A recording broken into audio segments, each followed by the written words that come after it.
Bienvenue sur les bons plans du MJ. Aujourd'hui, je vous propose en fait de dessiner une salle d'un donjon en isométrie.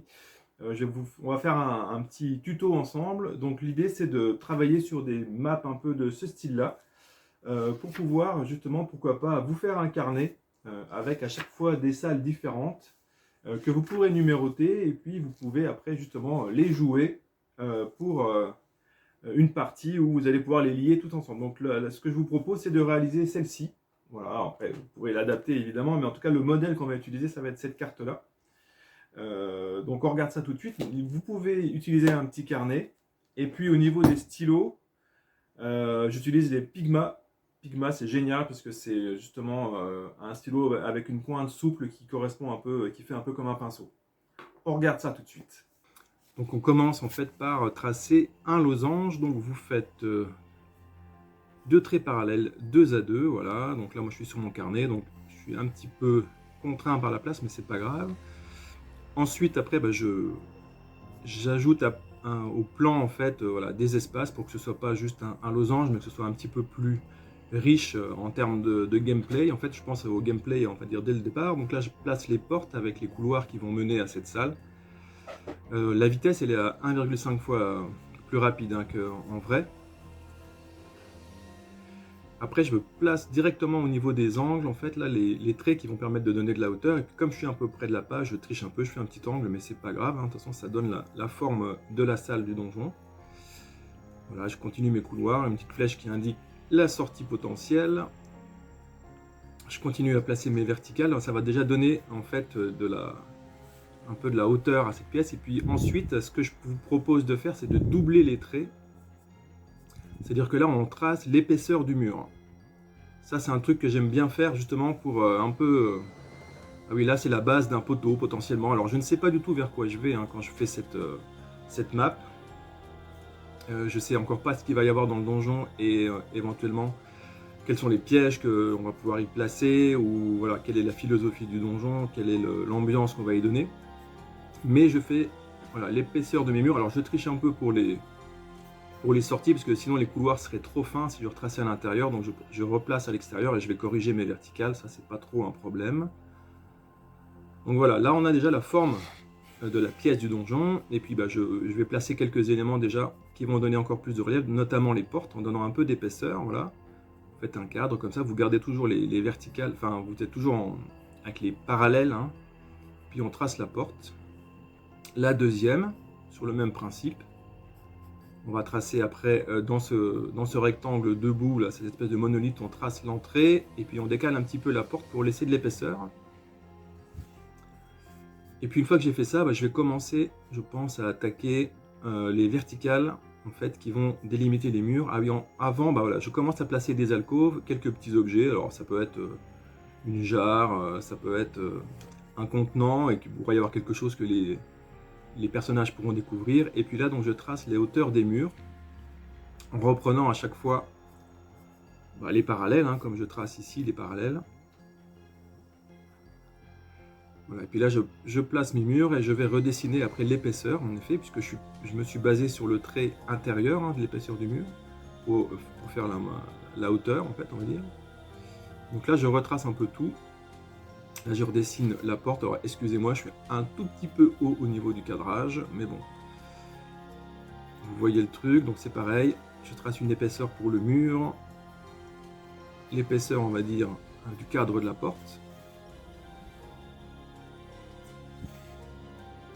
Je continue, donc là sur les angles extérieurs, donc on va faire l'épaisseur par l'intérieur, voilà, c'est juste la parallèle, là c'est se trouve en dessous, hein. Pas spécialement compliqué.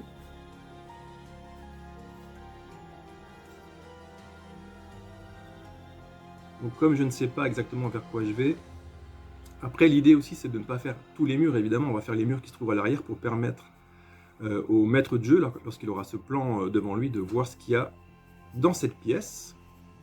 Et donc l'idée c'est vous pouvez faire plusieurs pièces comme ça, et puis à un moment donné, bah, vous allez pouvoir les assembler entre guillemets en disant bah, à partir de la porte là, vous rentrez dans la pièce numéro X, ainsi de suite. Là, je fais des alcôves, donc c'est pareil, je profite de l'épaisseur du mur pour pouvoir placer des éléments. Donc là, c'est quand j'ai dessiné, je pense que c'était des statues. Donc, qui auront peut-être un rôle à jouer après. Voilà. Là, pour le poteau, je trace en fait la parallèle au mur pour avoir la bonne hauteur. Et puis je dessine mon poteau. Donc ça, c'est l'entrée. Je me dis que c'est l'entrée principale. Et puis, à partir de là, je me dis, tiens, je vais délimiter cet espace avec donc ce trait-là qui va certainement devenir un escalier. Et je me dis, il va se passer quelque chose en fait quand les personnages rentrent par le haut. Là, je me suis dit, tiens, cette sortie, ça sera une sortie, ça sera un piège. On ouvre la porte, peut-être en urgence, poursuivi par des créatures qui se trouvent dans le donjon, et puis il y a un piège qui est juste derrière. Si on fait pas gaffe, on tombe dedans. Bon, là, je continue sur l'épaisseur du trait, voilà, je retrace les 2-3 éléments. Voilà, et là, je continue à placer, moi, ce que j'aime bien, c'est des petits détails. Alors, souvent, c'est juste un rond, un petit rectangle, c'est des morceaux de bois qui sont restés là, c'est des restes de peut-être de plafonds qui sont écroulés ou de pierres un peu effondrées. Là, par exemple, c'est à nouveau, je place une petite statue dans une alcôve, et là, je me dis, tiens, il va se passer un truc avec ces statues. Il y en a peut-être quelques-unes qui vont pouvoir s'animer, il y en a quelques-unes qui vont justement peut-être venir attaquer les PJ, et puis comme j'aime bien donner une histoire en fait à la salle, là je dessine, on va dire, un cadavre avec une épée et un bouclier. Donc ça peut aussi attirer les personnages qui arrivent par en haut, ils disent, ah, il y a des trucs à looter peut-être. Là je profite encore un peu, justement, je vais rajouter un peu d'épaisseur. J'aime bien quand les murs sont pas complètement lisses. Je fais simplement un parallélépipède là, vertical, et ça va faire un peu comme une extension du mur, comme un renfort, quoi.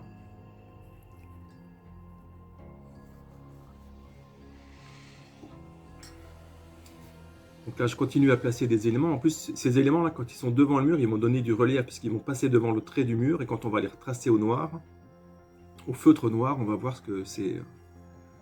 Ça donne du relief. Là, je cherche le milieu parce que j'ai envie de placer un truc au milieu, quelque chose qui attire les personnages. Je ne sais pas exactement quoi. Au départ, je pense que j'étais plutôt sur l'idée de... peut-être il y avait un coffre en plein milieu. Et puis bon, j'ai trouvé ça pas forcément hyper original. Donc en fait, je vais plutôt faire une espèce de cavité. Donc voilà, vous faites un losange et vous tracez un trait vertical et ça vous dessine la perspective en hauteur, quoi. Ça marche bien. Et puis après, je me dis, mais je vais mettre quelque chose dedans. Alors peut-être que ce ne sera pas visible quand les personnages y rentrent. Je ne savais pas trop si c'était un élément, quelque chose de végétal ou pas. Et au fur et à mesure que je dessine, ça va devenir une espèce de créature tentaculaire qui vit justement dans cette cavité-là. Et donc, au fur et à mesure, je me dis, ah, c'est pas mal, parce que la créature qui est au centre, donc les joueurs vont essayer de l'éviter, ils vont passer sur les côtés du mur, et ça va activer les statues. Du coup, ils vont se retrouver entre deux feux, si on peut dire, entre les statues qui vont essayer de les ramener vers la créature du centre, qui est une espèce de gros poulpe, voilà, qui se nourrit sur les personnages qui rentrent dans cette salle. Donc je replace une troisième statue sur ce côté, on va dire, nord-est. Et puis là, ça commence à prendre forme. J'ai l'histoire un peu, j'ai un peu l'idée de cette salle. Et puis après, je continue à agrémenter, hein, donc à dessiner un petit peu les différents éléments.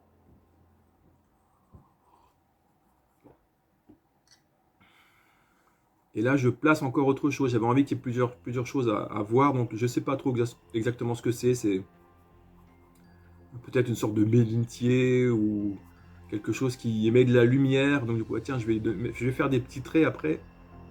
Autour de ça, c'est quelque chose où il y a quelque chose d'actif. Que ce soit un liquide phosphorescent, un coffre, voilà, qui peut être une mimique, enfin, qui peut être un coffre monstrueux, qui peut contenir quelque chose, qui peut être un piège, qui peut être, quand on ouvre le coffre, peut-être que ça déclenche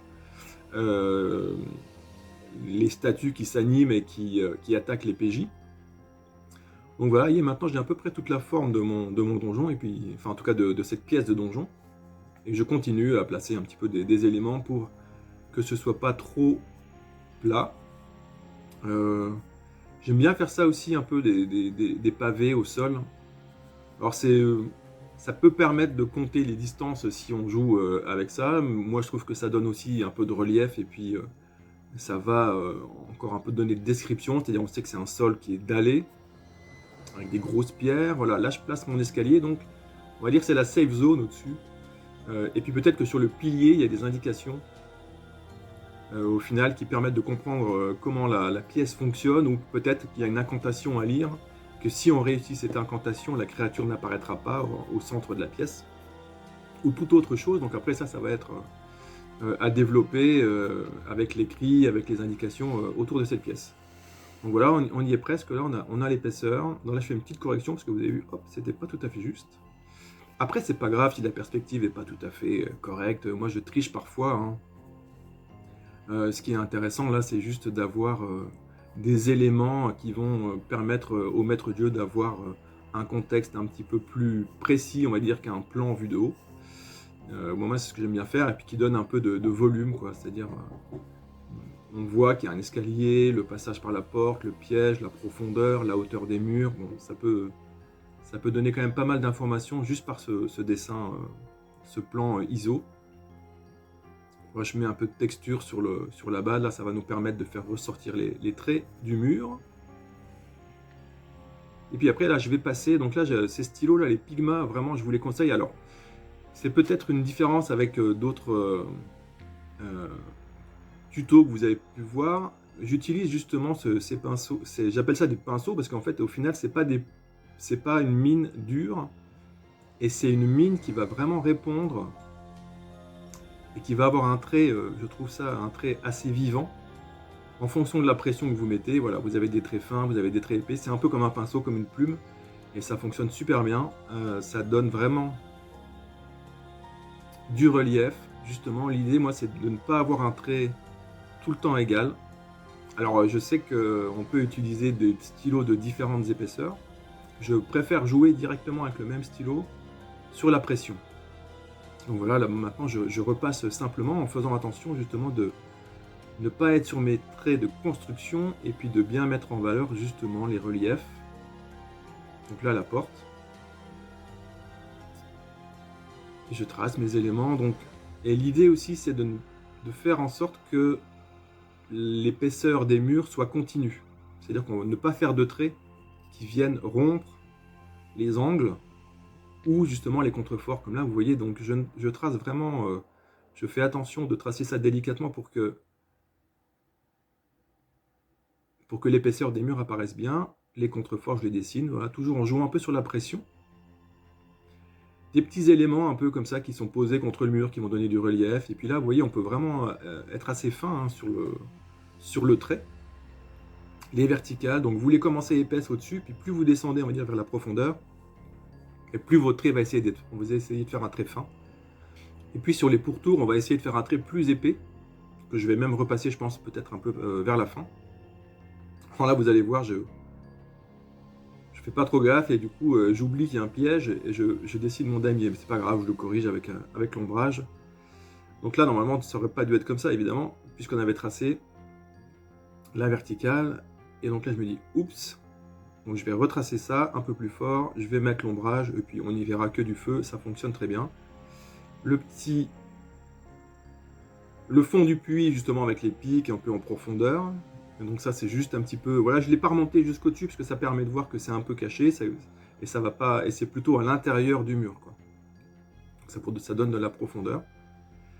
Voilà, je continue mes petits éléments posés contre les murs, ça j'aime bien. C'est vraiment juste deux petits traits, hein, qui donnent l'impression qu'il y a un bout de bois qui est posé un peu comme ça dessus.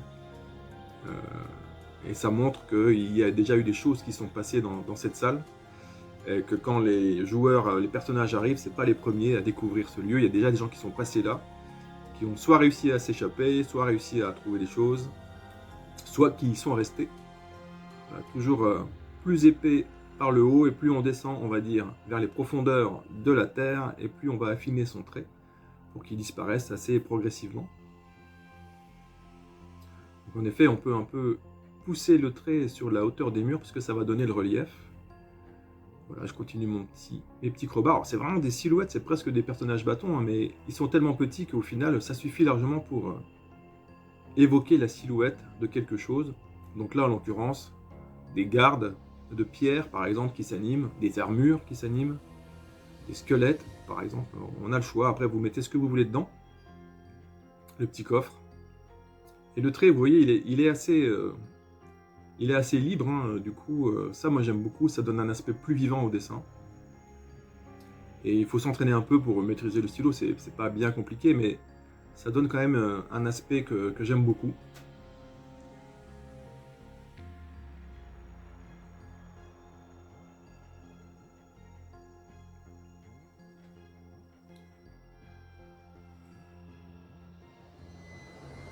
Donc là, on trace les verticales, on corrige les petits décalages quand il y en avait.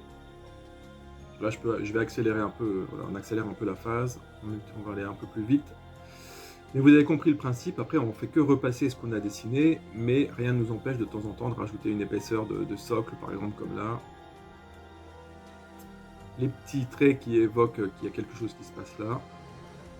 Et après j'attaque un petit peu plus quelque chose de dessiné, mais sans trop de complexité quand même. Là je sais que je vais rajouter un œil pour donner vraiment l'apparence d'une créature qui est dans les ténèbres et qui sort seulement à un moment donné quand il y a des personnages, entre guillemets, de la nourriture qui approchent.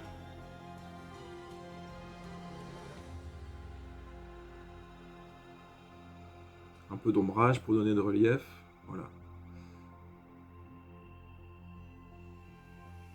Donc si vous voulez vraiment créer des pièces comme ça isométriques, avant de vous attaquer à des choses d'envergure un peu plus conséquentes, voilà, moi je vous conseille vraiment vous pouvez procéder comme ça, donc commencer par le pourtour, très simple, donner de l'épaisseur au mur, tracer les verticales pour donner de la hauteur, puis après vous agrémentez avec les différentes petits traits, là comme on a vu, un petit cadavre au sol, un bouclier, de la porte, voilà, qui va aussi être un petit peu plus minutieusement dessiné avec l'épaisseur, un petit coup d'ombrage sur le côté là pour donner un peu de relief, voilà, voilà, un peu d'ombrage encore, quelques petits traits là tout fins pour créer un peu l'idée qu'il y a la construction en pierre massive. Voilà, un petit peu de matière comme ça, juste des petits points, ça permet de délimiter un petit peu, de donner un contraste avec l'épaisseur du mur qu'on va laisser en blanc.